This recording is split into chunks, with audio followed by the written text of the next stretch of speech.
Good morrow, nerds. It is I. Evil is bad. I know, how stunning and brave of me.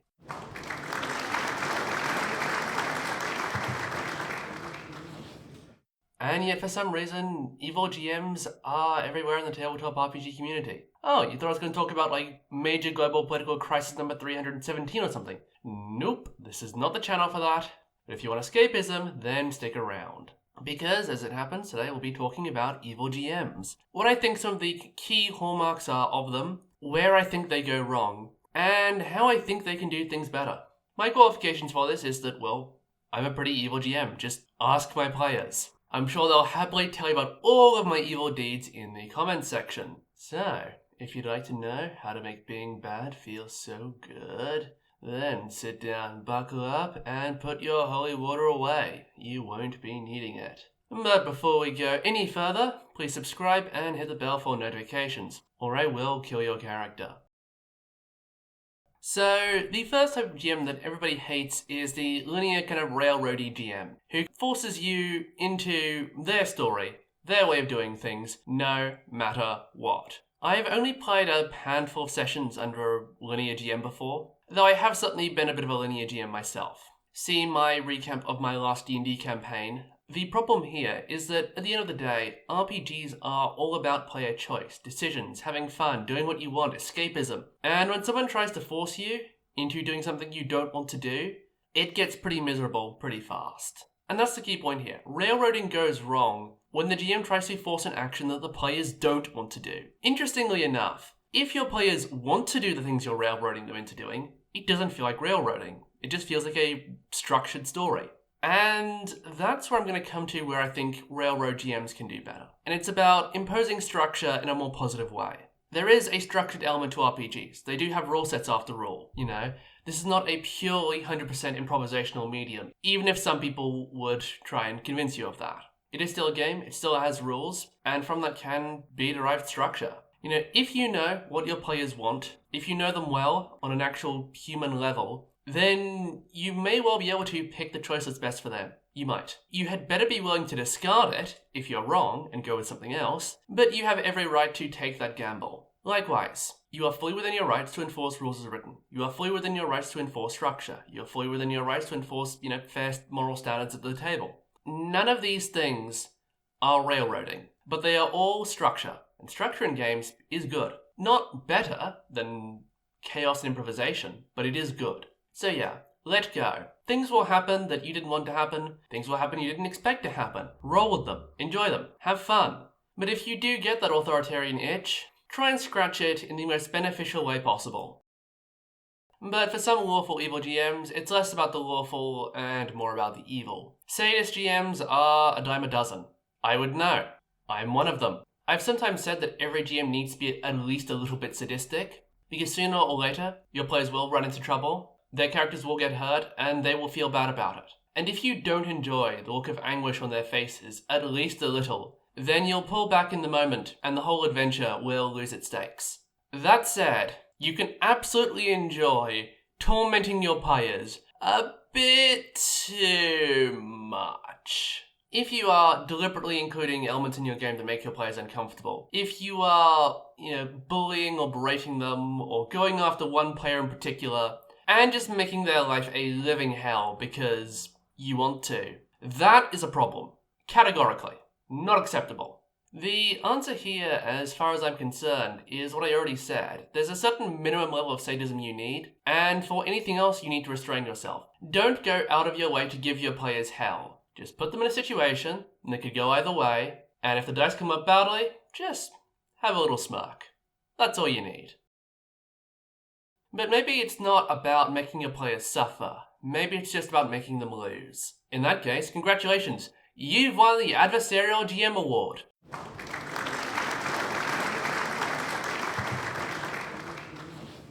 I mean, it's basically just a middle finger, but it's an award. You wanted to win, you won something. So yeah, here's the thing. Barring certain game systems, like the 2D20 line with Conan and Dune and whatever, or Wrath and Glory, where GM mischief is regulated by some sort of metacurrency, GMs have absolute power. If you want, your level 1 adventuring party to fight 1,000 dragons, you can just say, there are 1,000 dragons, they attack you, roll initiative, and then just let things play out. Honestly, in that situation, your players probably won't even make it to round 2, let's face it. But if somehow they do, you can house roll things, so that armor no longer protects you against dragonfire, because you can do that. Not only do you control the story and the world, you also control the rules. You have the power at any given time to obliterate your players.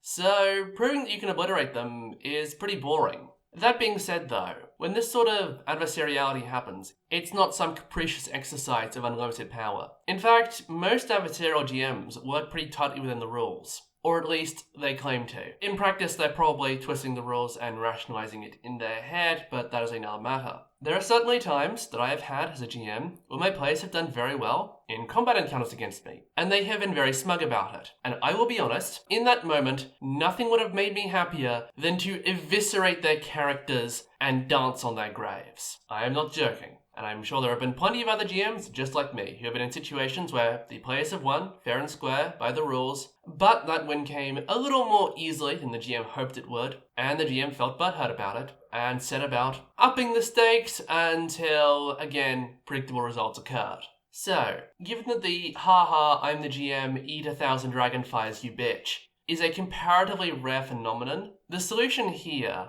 is there's a few parts. I think first you need a certain level of humility to go, okay, you know what?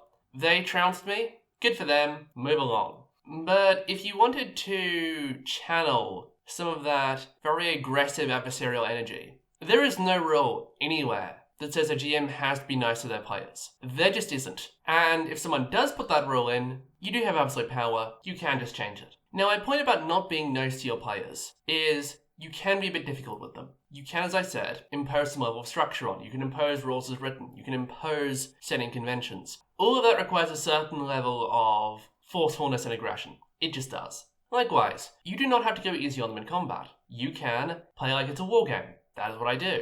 I try to come up with the best strategy for the NPCs and throw them at the players. You can do all of these things. You can be as brutal as you want, but there have to be 2 conditions that you use to restrain yourself. Condition 1.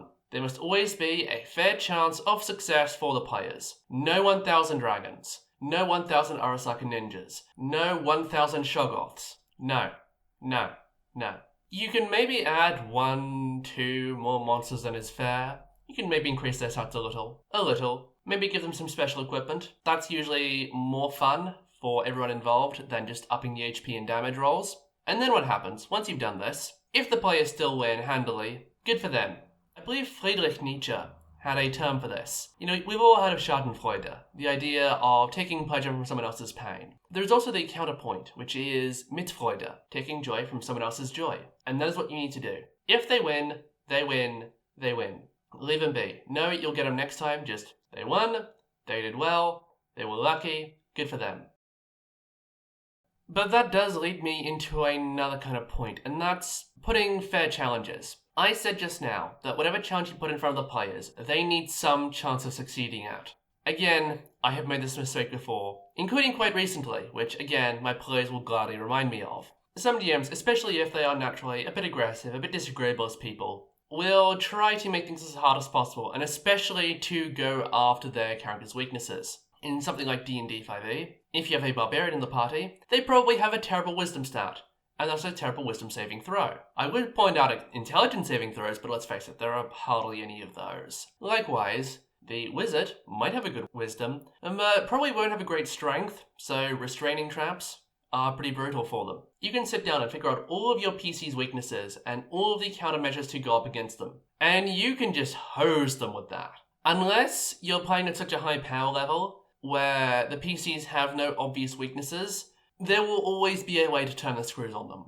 But my advice here, if you do want to challenge your players, is to do the opposite. To look at their strengths, and then to throw something utterly unbalanced that still targets their strengths. Okay, that D&D barbarian, not great at wisdom, very good at hitting things up close. Find the gnarliest, deadliest melee monster you can, and throw it at them. There is a decent chance that you will chew through them, and there is a certain chance that they will have a good time. Likewise, that wizard, not going to do well against like a DC 15 strength saving throw.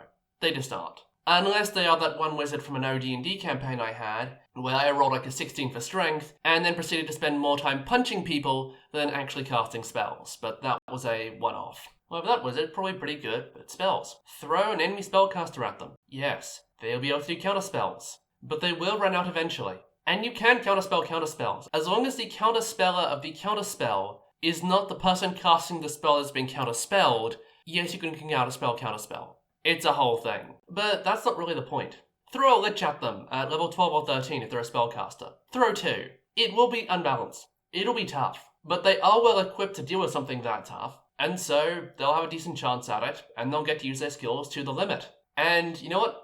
Every now and then, not too often, maybe 10 to 20% of the time, do throw a mental effect at the barbarian. Do throw a restraint trap at the wizard. But don't do it too often. Focus on pushing their strengths to the absolute limit, and only target their weaknesses when they get cocky. But I think there's one final point that needs to be made, that if you don't have this, you won't really care about the advice here. And that is that no matter how evil you are, no matter how aggressive and disagreeable you are, no matter how hard you want to push your players, you need to care about them. This is not conditional, this is mandatory. You must care about your players, and you must care about their enjoyment of the game. They have taken time out of their presumably busy schedules to attend your session, not so that you can torture them, but so that they can have fun.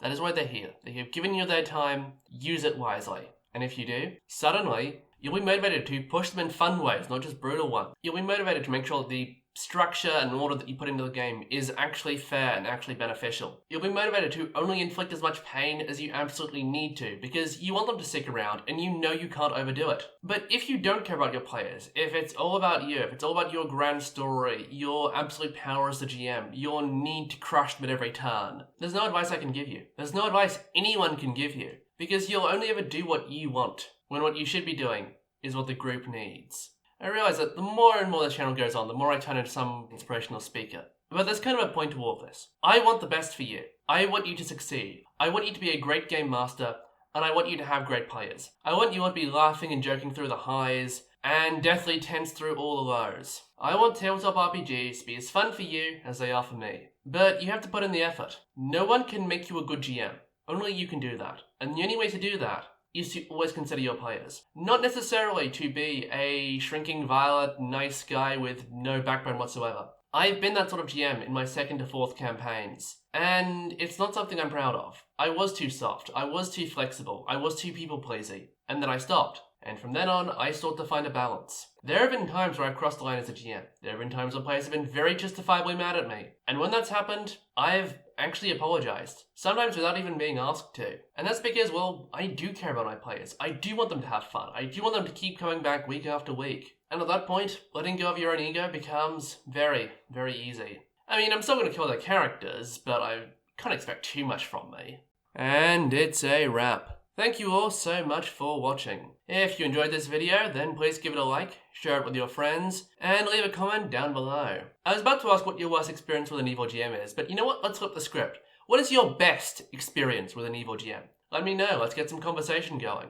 And if you'd like to see more videos like these, then please subscribe and hit the bell for notifications. It really does help. Now, last session, I destroyed one of the 3 vehicles that the party currently has. They had 2 cars and a helicopter. Now they just have 1 car and 1 helicopter. So, I am going to get to work on destroying the other 2. So once more, thank you all so much for watching, and until I see you next, farewell.